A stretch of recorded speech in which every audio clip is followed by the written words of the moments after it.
Chess is not just a game. It's a battlefield of the mind, a dance of strategy, and a mirror reflecting the human psyche. Every move on the 64 squares is a story of ambition, fear, creativity, and resilience. In this script, we'll explore the psychology of chess, diving deep into the minds of players, the strategies they employ, and the life lessons the game teaches us. Whether you're a seasoned player or a curious beginner, this journey will reveal how chess is more than a game. It's a metaphor for life itself. The chessboard is more than just a grid of black and white squares. It's a mirror of the human mind, a stage where emotions, logic, and creativity collide. Every move, every decision reveals something about the player, their fears, their ambitions, their ability to adapt under pressure. At first glance, chess appears to be a game of pure intellect, a battle of wits, where the strongest mind prevails. But beneath the surface, it's a deeply psychological endeavor, a reflection of the human experience compressed into 64 squares. Consider the legendary de Magnus Carlsen, often referred to as the Mozart of chess. Carlsen's calm, almost serene demeanor at the board hides a fierce competitive spirit. He once said, "I don't play to win. I play to create something beautiful." This mindset transforms chess from a mere competition into an art form. Carlsen's ability to stay composed under pressure, to trust his intuition while meticulously calculating every possibility, is a testament to the psychological mastery required in chess. His games are not just about winning. They're about exploring the infinite possibilities of the board, about finding harmony in chaos. But not all players are as composed as Carlsen. Take Bobby Fischer, whose brilliance was matched only by his inner turmoil. Fischer's games were a reflection of his mind, sharp, aggressive, and often unpredictable. His paranoia and isolation off the board often seeped into his games, reminding us that chess is as much about mental stability as it is about strategy. Fischer's famous quote, "Chess is war over the board. The object is to crush the opponent's mind," reveals the psychological intensity of the game. For Fischer, chess wasn't just a battle of moves, it was a battle of wills, a test of who could outthink and outlast the other. The chessboard also teaches us about patience and resilience. Think of Anatoly Karpov, the boa constrictor of chess, known for his slow, methodical style. Karpov's games were a masterclass in patience, in gradually tightening the noose around his opponent until they had no escape. His ability to remain calm and focused, even in the most tense positions, is a lesson in emotional control. Karpov once said, "Chess is everything, art, science, and sport." His games remind us that success often comes not from flashy moves, but from steady, consistent effort. But chess isn't just about the greats. It's about every player who sits at the board, grappling with their own mind. Every move is a decision, and every decision carries consequences. The moment you lift your hand from a piece, there's no turning back. This irreversibility mirrors life itself. Once a decision is made, it's set in stone. The chessboard forces us to confront this reality, to accept the weight of our choices and learn from them. The psychology of chess is also about self-awareness. Every player has a unique style, shaped by their personality and experiences. Some, like Mikhail Tal, the magician from Riga, thrive in chaos, sacrificing pieces with reckless abandon to create dazzling attacks. Tal's games were a celebration of creativity and intuition, a reminder that sometimes the most beautiful moves come from taking risks. Others, like Tigran Petrosian, the Iron Tigran, excel in defense, patiently waiting for their opponent to make a mistake. Petrosian's games were a lesson in patience and precision, in knowing when to strike and when to wait.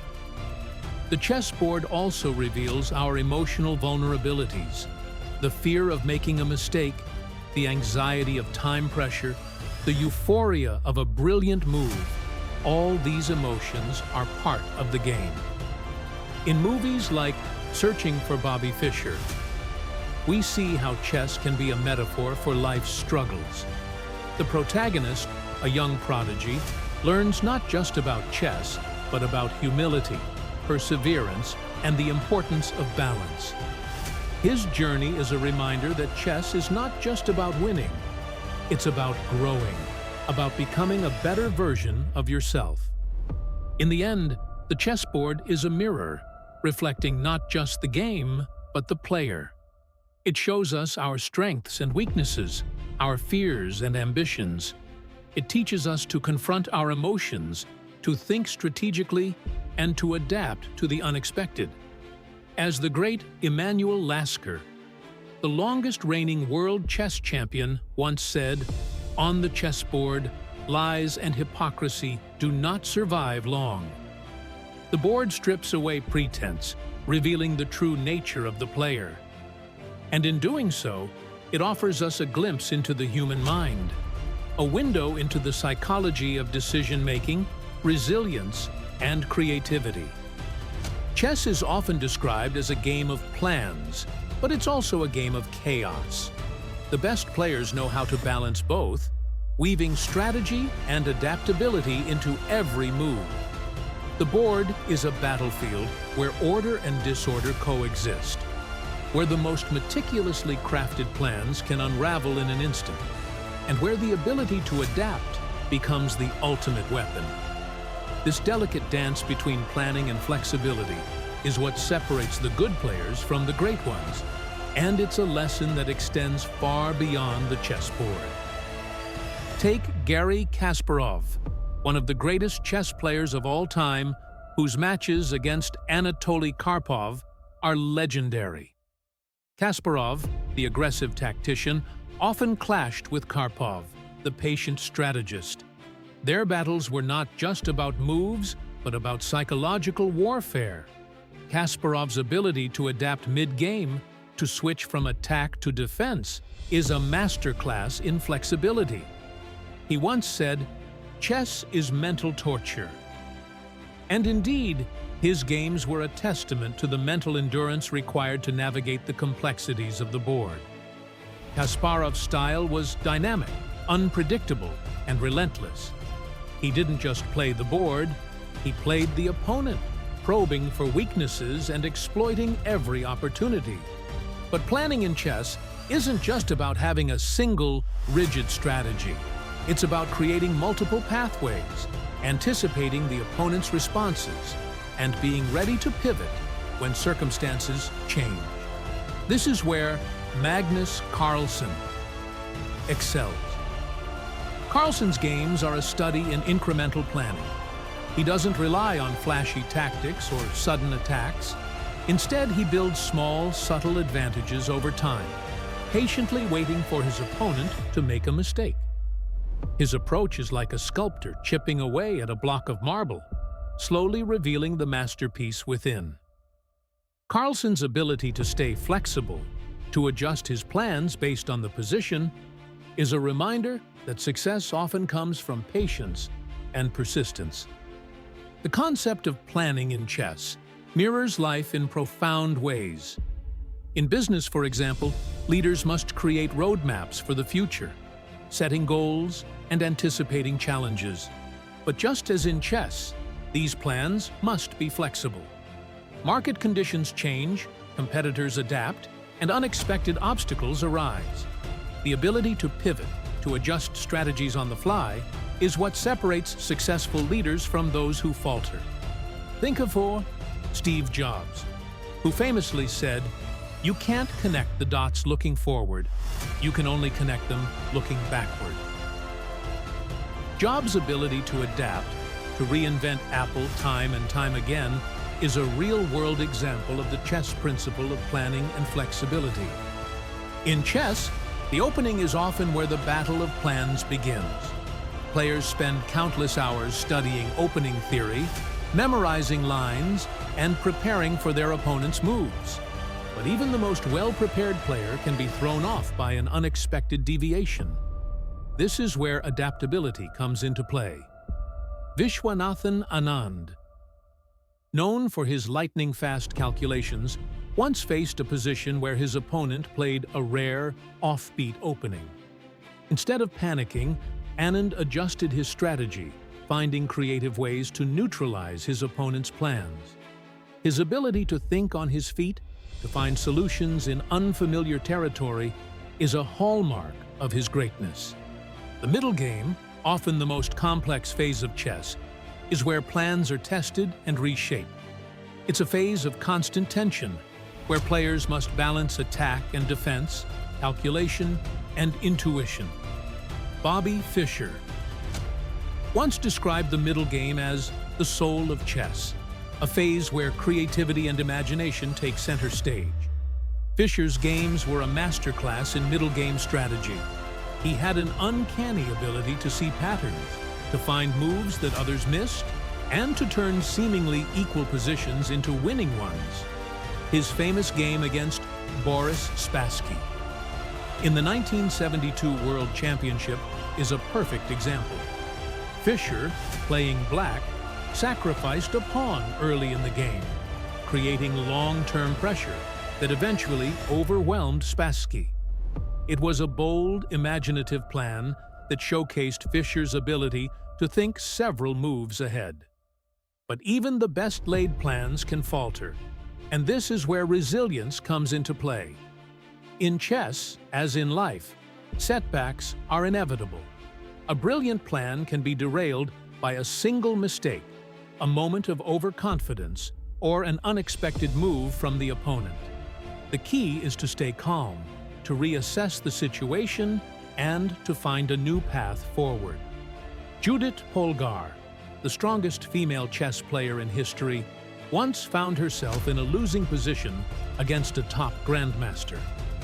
Instead of resigning, she fought on, creating complications and forcing her opponent to make precise moves under time pressure. Her resilience paid off, and she eventually turned the game around, securing a stunning victory. Polgar's ability to adapt, to find hope in seemingly hopeless positions, is a lesson in perseverance. The endgame, the final phase of chess, is where planning and adaptability converge. It's a phase of precision, where every move counts, and where small advantages can be converted into victory. José Raúl Capablanca, the third world chess champion, was a master of the endgame. His games were a study in simplicity and efficiency, in knowing exactly when to push for a win and when to settle for a draw. Capablanca's ability to navigate the complexities of the endgame, to find the most accurate moves in the most critical moments, is a testament to his strategic brilliance. In life, the endgame is often where the stakes are highest. Whether it's closing a business deal, finishing a project, or navigating a personal challenge, the ability to stay focused, to execute with precision, and to adapt to changing circumstances is crucial. Chess teaches us that success in the endgame comes from a combination of planning, patience, and resilience. Ultimately, chess is a game of balance between planning and adaptability, between calculation and intuition, between attack and defense. It's a reminder that life, like the chessboard, is full of uncertainties, and that the ability to adapt is often the key to success.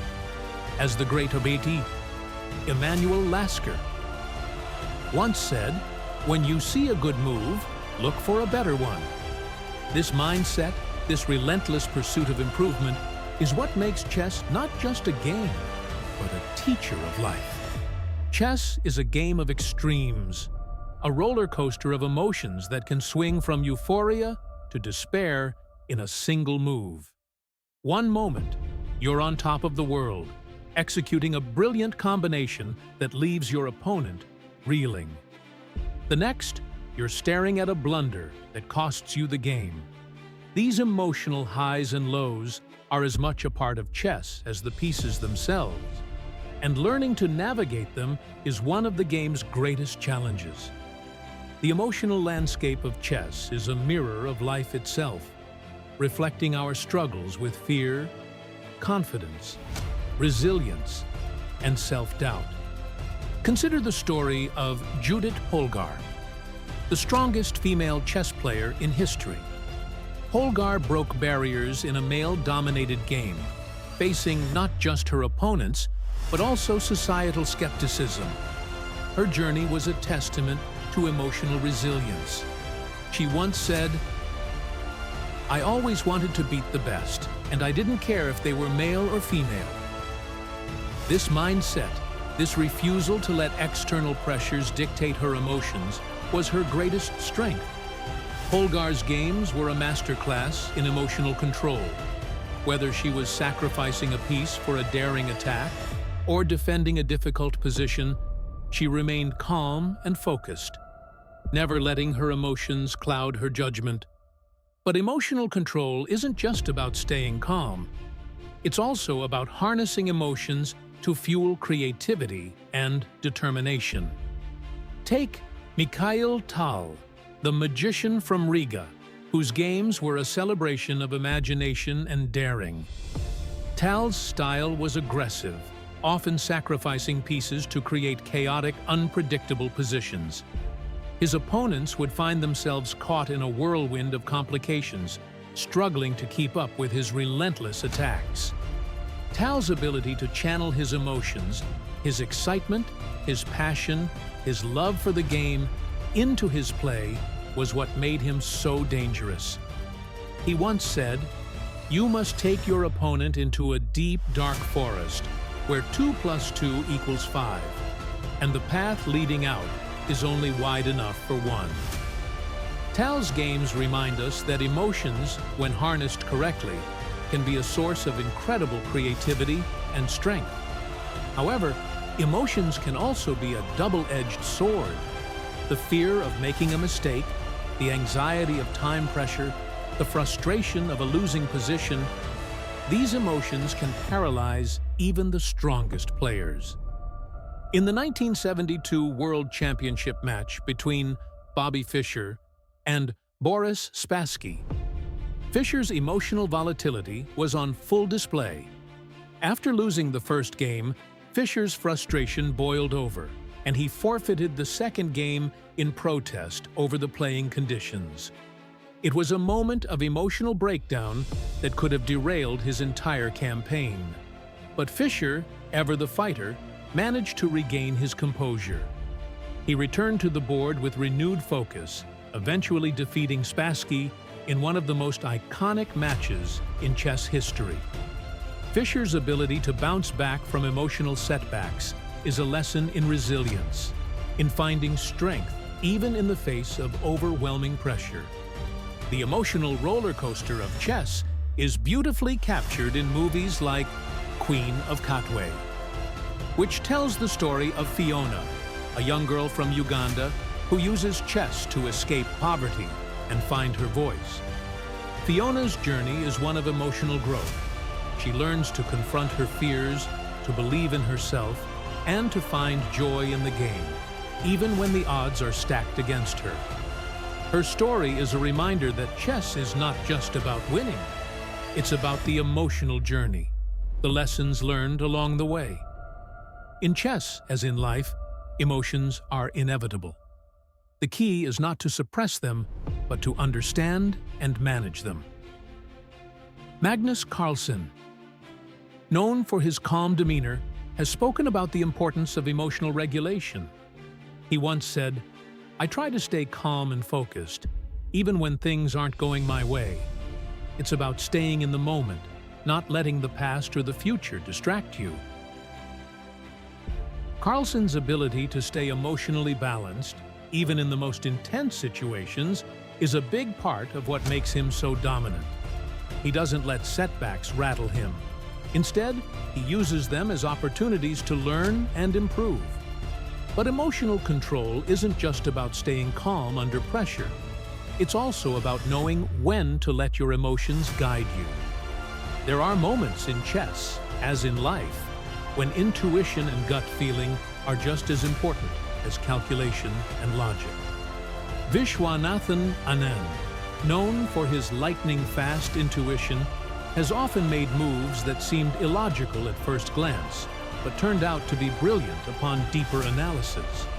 Anand's ability to trust his instincts, to let his emotions guide him in critical moments, is a reminder that sometimes the best decisions come from the heart, not just the head. The emotional lessons of chess extend far beyond the board. In life, we all face moments of fear, doubt, and frustration. Whether it's a difficult project at work, a personal challenge, or a relationship struggle, the ability to manage our emotions is crucial. Chess teaches us to stay calm under pressure, to channel our emotions into positive action, and to find strength in adversity. It's a lesson in emotional intelligence, in understanding ourselves and others, and in navigating the complexities of the human experience. In the end, chess is not just a game of moves, it's a game of emotions. It's about the thrill of victory and the agony of defeat, the joy of creativity and the pain of mistakes. It's about learning to embrace the emotional highs and lows, to find balance in the chaos, and to grow stronger with every game. As the great Ho-Ho Emanuel Lasker once said, "On the chessboard, lies and hypocrisy do not survive long. The board strips away pretense, revealing the true nature of the player. And in doing so, it offers us a glimpse into the emotional heart of the game, a window into the psychology of resilience, creativity, and growth." The flow state, often referred to as being in the zone, is a mental state where time seems to stand still, and every move, every decision feels effortless. It's a state of complete immersion, where the mind and body work in perfect harmony and the outside world fades away. For chess players, achieving this state is the ultimate goal. It's where creativity and logic merge, where intuition takes over, and where the game becomes not just a battle of wits, but a form of art. The flow state is where the magic of chess happens, and understanding it can unlock new levels of performance both on and off the board. Imagine Bobby Fischer. During his legendary 1972 World Championship match against Boris Spassky, Fischer's unblinking gaze, his intense focus, and his seemingly supernatural ability to calculate complex variations were all hallmarks of the flow state. He was so absorbed in the game that the outside world ceased to exist. Every move, every decision flowed effortlessly, as if he were channeling the game itself. Fischer's ability to enter this state, even under the immense pressure of a world championship, is a testament to the power of flow.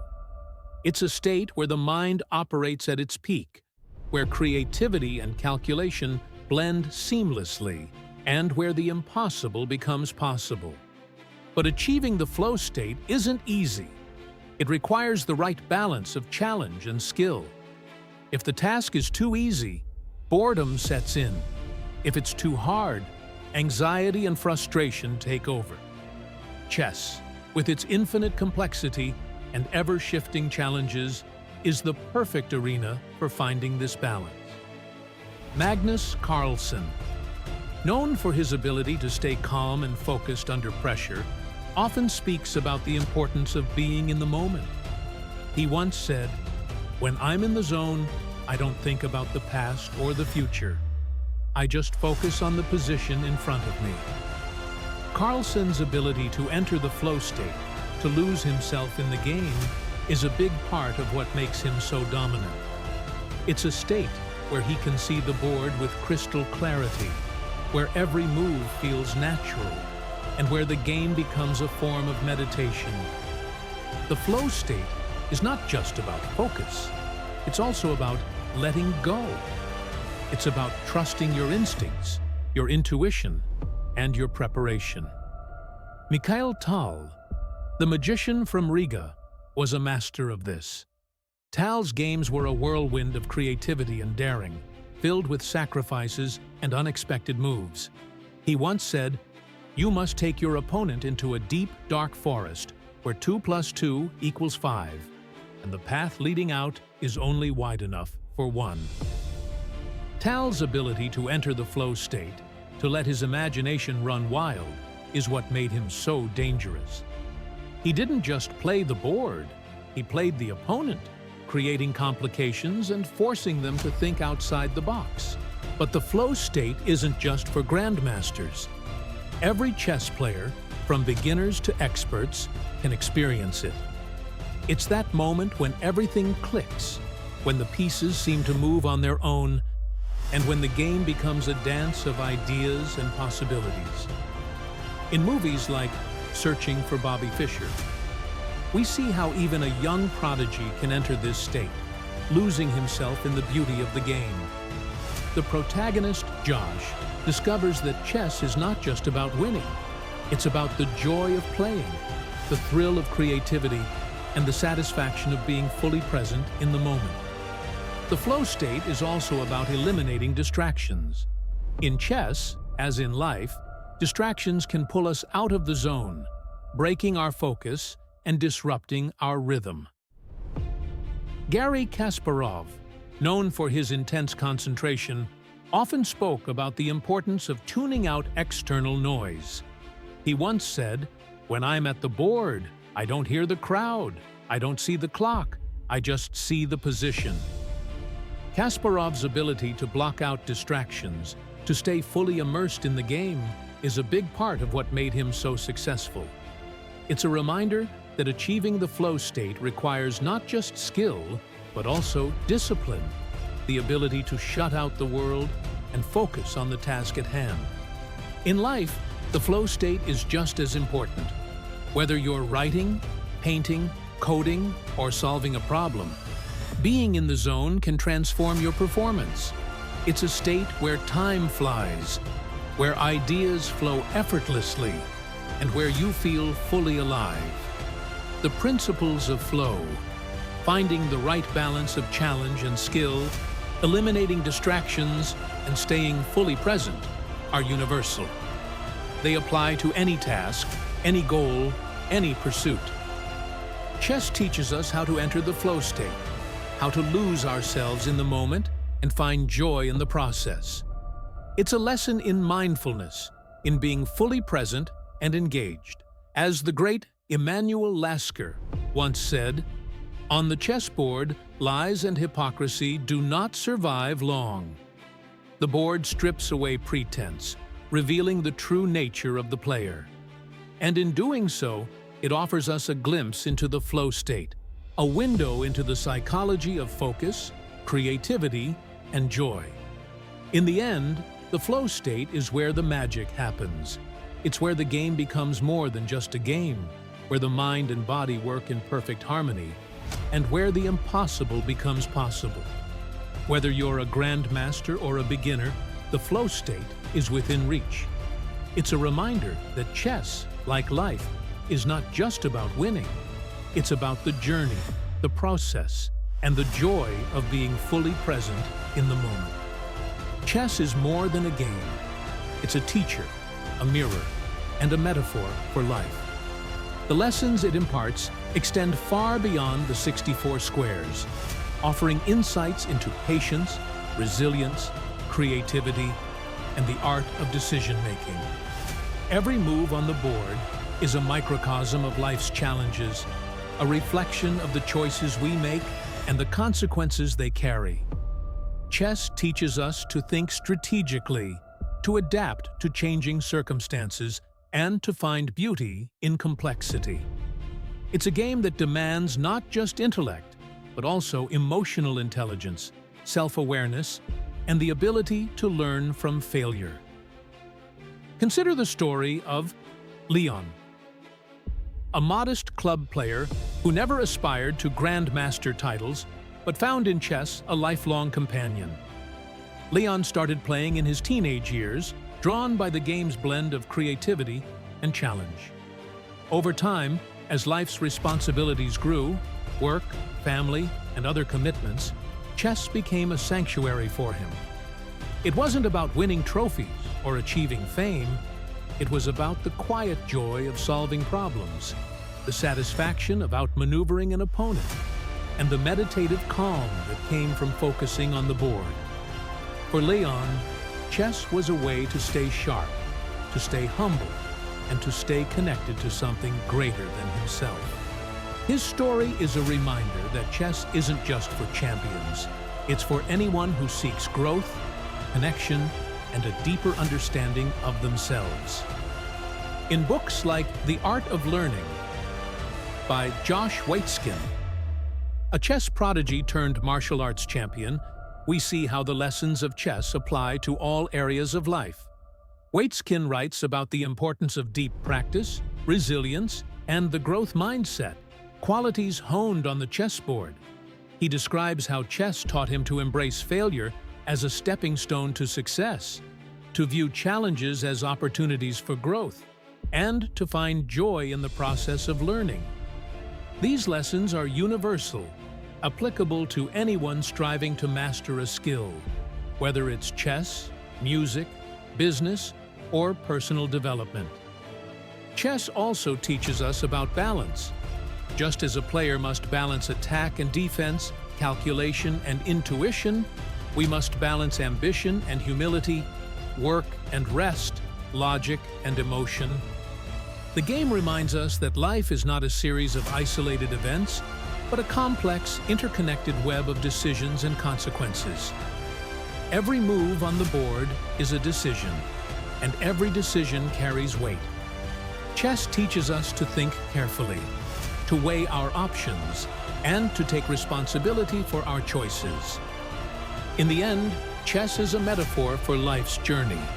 It's about the pursuit of mastery, the joy of discovery, and the resilience to keep going, even when the path is uncertain. It's about finding harmony in chaos, beauty in complexity, and meaning in the struggle. As the great Emanuel Lasker once said, "On the chessboard, lies and hypocrisy do not survive long." The board strips away pretense, revealing the true nature of the player. And in doing so, it offers us a glimpse into the human spirit, a window into the psychology of growth, resilience, and creativity. As we conclude this journey through the psychology of chess, we see that the game is more than a battle of wits, it's a reflection of life itself. The chessboard is a stage where the human mind is laid bare, where emotions, logic, and creativity collide in a dance of infinite possibilities. Every move, every decision tells a story of ambition, fear, resilience, and hope. Chess teaches us to confront our fears, to embrace our strengths, and to adapt to the unexpected. It shows us that success is not just about talent or intelligence, but about patience, perseverance, and the ability to learn from failure. It reminds us that life, like the chessboard, is full of uncertainties, and that the ability to adapt is often the key to success. Whether you're a grandmaster or a beginner, the chessboard invites you to explore, to learn, and to grow. It's a reminder that every move matters, every decision counts, and every game is a new beginning. So, set up the pieces, open your mind, and let the dance of ideas and emotions commence. The board is set, and the mind is ready. The game of chess is a lake in which a gnat may drink and an elephant may bathe. Indian proverb.